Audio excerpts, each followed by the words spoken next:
création est un saut. Il faut se jeter. Mais où est-ce qu'on se jette?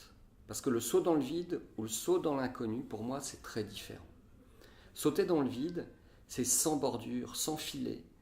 Et c'est l'ouverture vers la dépression, le néant, le vide et bien sûr derrière le jugement sur soi, négatif. Alors que dans l'inconnu, le saut dans l'inconnu, il y a en fait une page blanche, il y a la toile blanche du peintre, il y a quelque chose qui nous structure et on plonge là-dedans avec plaisir pour créer quelque chose parce qu'on a la soif de la connaissance, on a l'envie, ce que l'on n'a pas quand on est sans aucun repère.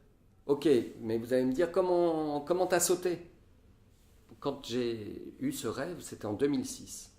En 2015, j'ai un voyage professionnel assez long qui s'annule, je suis très correctement indemnisé et j'ai une plage de liberté, d'ouverture dans mon agenda.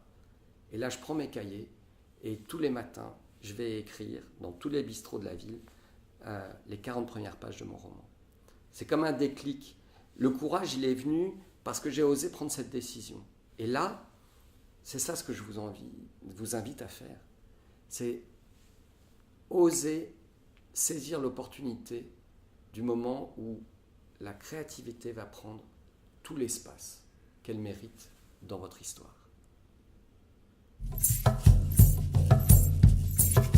Alors, pour votre pratique créative du saut dans l'inconnu, ce que je vous propose, c'est de prendre un papier, soit un tapa océanien, un papier japonais ou un amate mexicain, qui sont des papiers d'écorce avec beaucoup de